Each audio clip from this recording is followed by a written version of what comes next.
Let's flip to this one here. This is a flour tortilla recipe. It just has 4 ingredients. It's got 2/3 of a cup warm water, 1 teaspoon salt. I use Redmond's real salt.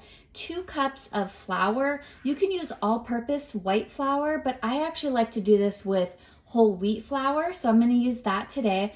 And then 5 tablespoons of olive oil. And then basically I'm just going to put all of those ingredients into the canister here of the bread machine. And as you can see, there's a paddle in the canister, and that paddle is actually going to knead the dough for me, so I don't have to get my hands messy or dirty.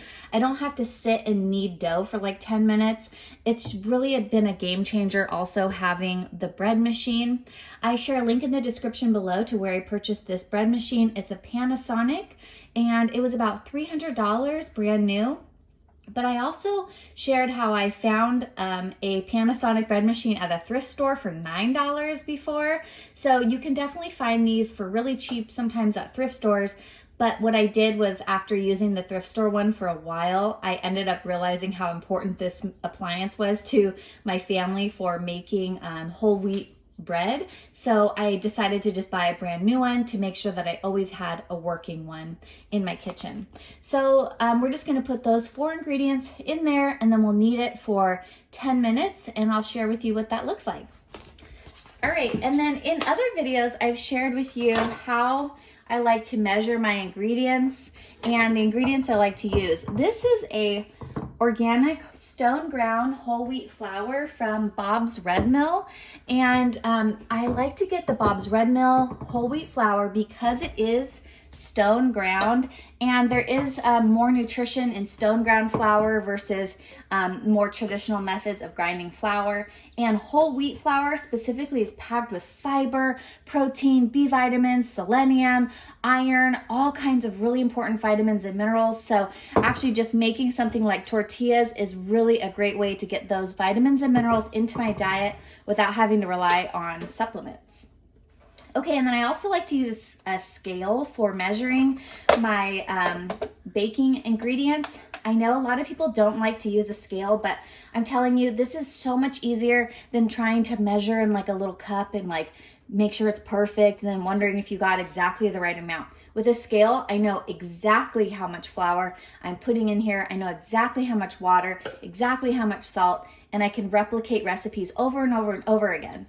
This scale, I think I share a description in the link, or a link in the description below, but this is just like a $20 digital scale that I got, I think, on Amazon. So I like to measure in grams because grams are a lot more precise than ounces.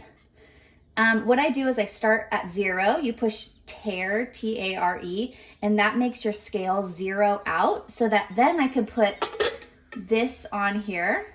Now this thing itself weighs 682 grams. I'm going to tare it again, so it starts at 0. So whatever I put in there is actually, I'll be putting the weight of the flour, not the weight of the canister and the flour. Okay, so let's check our recipe right here. Look how quickly I can pull this out. Okay, so we need, I put 2/3 of a cup, or let's see, 2 cups flour, but what I really like here is I like to handwrite the amount of grams that is. So 240 grams of flour. So I'm just going to scoop this. I like to purchase the flour in 25-pound bulk bags so that I can just refill this container here, and I keep the extra in my food pantry. Oops, okay, so I see I have too much and I just take a lid out. 280.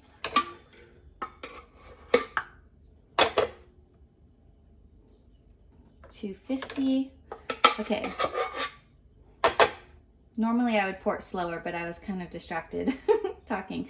Okay, 243 grams. It's a little bit more, but that's enough. I don't want to try and scoop 3 grams out of there. Okay, then we're going to do, what do we got here? 1 teaspoon salt. So that's 5 grams of salt. I do like to just grab if I'm going to use a little spoon, I might as well just grab a 1 teaspoon measure. That does make it a little quicker than trying to measure 5 grams of salt. Okay, this is the Redmond's real salt real quick. This is a natural sea salt. They mine it in Utah from an old like natural sea salt source. This is packed with minerals as well. So I like to use that in all of my recipes instead of highly processed salt. Okay, and then we're going to do 130 grams of water. So I'm just going to put some water in here. Actually, if you do milliliters, it's pretty much the same measurement as grams. So I know I need 130 grams, so I'm just going to start with 130 milliliters of water.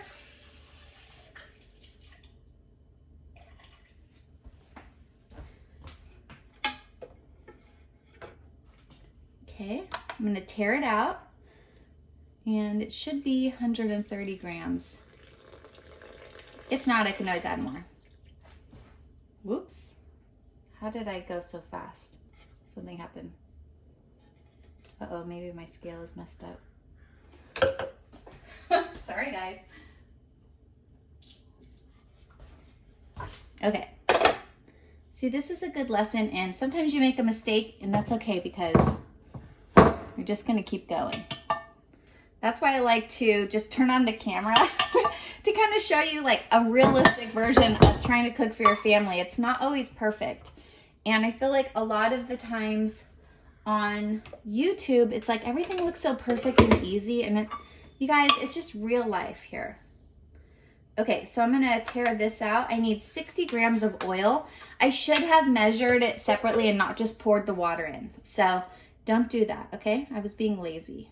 Sometimes when you're lazy in the kitchen, it's you have to pay the consequence. All right, so this is an olive oil I got on Amazon. I got it because it's organic, extra virgin olive oil. It's cold pressed. It's one source of, let's see, I believe it's one source of olives. Instead of getting olives from all over the world mixed together, it's like from one farm, I believe. So I really like it. I like that it's not too peppery, and so I can use it in a variety of recipes. Sometimes olive oil can be really peppery, and it's just overwhelming to me. Okay, here's what it looks like in there. Now I'm gonna put it into my bread machine here. Okay, that's what it looks like in there. Now let's go ahead and close this and show you what this looks like. Okay, so there's a bread kneading function on number 19. Oh, I'm getting a call. I'll be right back. Okay, that was my husband. He's so sweet. He was telling me he was praying, and he had some realizations that he feels good about. Okay, so I'm just gonna go to number 19 here. It starts at 20 minutes, but I don't need this to knead for 20 minutes. I'm gonna just knead it for 10 minutes and push start. Now look, let's see. See, now it's actually just gonna mix all of this dough together, and I'm gonna share with you what that looks like at the end. So I'm going to check out what I have in the refrigerator and turn off the camera, and then I'll be right back when I have another thing to meal prep to share with you. Okay, let's check this out. All right, look at our dough. It looks good. It's like really soft and tender. This actually, you could just kind of form into a ball. Sometimes I'll transfer this to the counter and make this into like more of a perfect ball. So let's go ahead and do that. And I'll cut it into 8 pieces. Make sure my thing is clean here. Okay, but this is gonna make 8 whole wheat tortillas. These are so good, you guys. My family loves these. The only thing is it takes a little bit of time to make the dough ahead of time. I have to think about that ahead of time. Then rolling them out isn't hard, but it's definitely like, you know, you can't have a baby in your hands while you're doing that. So sometimes I'm a little delayed on making these for my family, and they eat them so quickly, and it's a little hard to keep up with their demand for these. But these are delicious. I use them to make burritos, bean wraps. Sometimes my kids will just want to eat them as like a snack, you know, but they're packed with This whole wheat flour is really packed with a lot of nutrition. So I love having these in the refrigerator. Instead of giving them white flour tortillas all the time, it's a good way to get whole wheat into them. Okay, so I'm just gonna use this. This is like a pastry cutter. I just roll it kind of into like that. And then I cut it in half. And then I cut it in half again.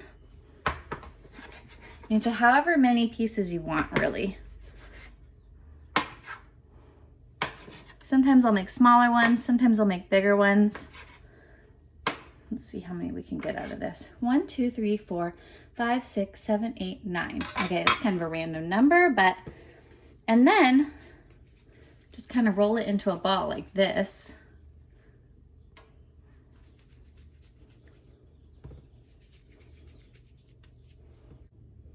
Okay, there we go. And then what I got on Amazon was these little cute rolling pins. I like a little rolling pin because a big rolling pin, you can't really roll out stuff in a little area with a big rolling pin.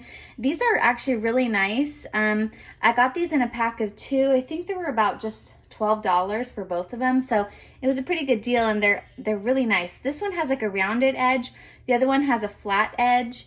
I keep the other one in my camping gear so I can make these while I'm camping. Okay, so just put those in there, and then when I'm ready to roll these out, I just grab a ball out, roll it as flat as you can. You want these to be super flat. And then I cook them on like medium heat in a skillet on the stove. Okay, to roll it out, I just put a little bit of olive oil like that.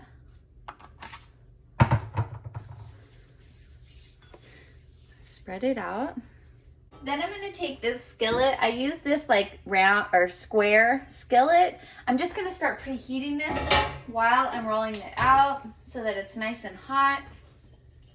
Then I'm just gonna take one of these balls here, press it flat. And honestly, you guys, if you wanna make them round and perfect, please go ahead and do that. I have not mastered that, okay? I'm not gonna pretend like I know how to make a perfectly round tortilla when rolling it by hand. So my family doesn't care, okay? I just roll it as flat as I can. That's the main point, is that it's flat.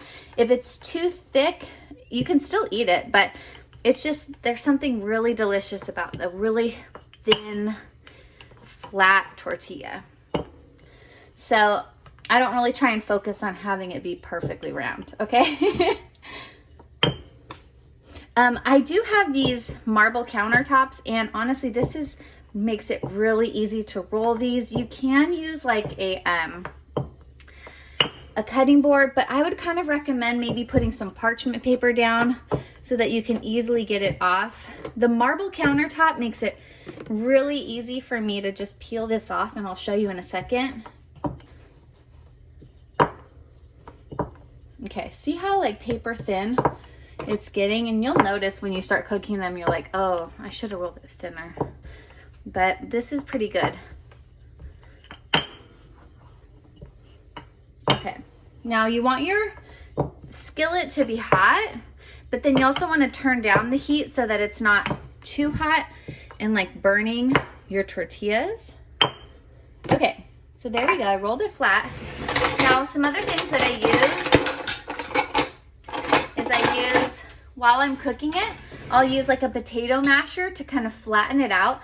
Actually, pressing it down helps the air distribute to the tortilla and helps it cook evenly. So you do kind of want to press it while it's cooking. And then to get it out of there, I'll use some tongs and to flip it out like that. So let's go over to my skillet, and I'll share with you what that looks like. Okay, so my skillet is hot right here. I don't know, I've never transported the tortilla so far away. Normally I'll do it right there, but let's see how it goes. Okay, I don't know if you could see that, but look, I was able to peel it off, and I just throw it in. I like this square because since I don't actually make these super round, this is actually a better shape for me. Okay, now I'm not gonna cook all of these right now. So what I'm gonna do is while that's cooking, I'm just gonna put the lid on and put this into my refrigerator for later.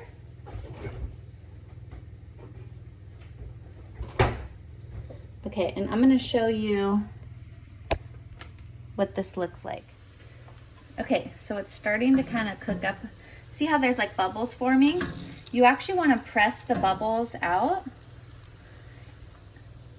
The first one usually takes a little longer to cook. But I basically press those bubbles out, and then it ends up like dispersing the heat throughout the tortilla, and it makes it cook really nice and evenly. So this little masher has kind of been my trick for doing that. I don't know, maybe there's another trick, you guys. I didn't grow up eating tortillas all the time. My family is Japanese, so we ate a lot of rice and tofu. So if you did grow up eating tortillas a lot, maybe you have a better technique, then please share in the comments below. But this is kind of like my my technique for making tortillas from scratch at home. Okay, so see those bubbles? Just gonna kind of press those down. Let's check and see what it looks like on the other side. Okay, it's starting to brown. Like I said, the first one takes a little longer to cook. If you cook them all at the same time, you'll notice that they'll get browner faster. They'll cook a little more evenly, but see, I'm pressing down and the heat is distributing.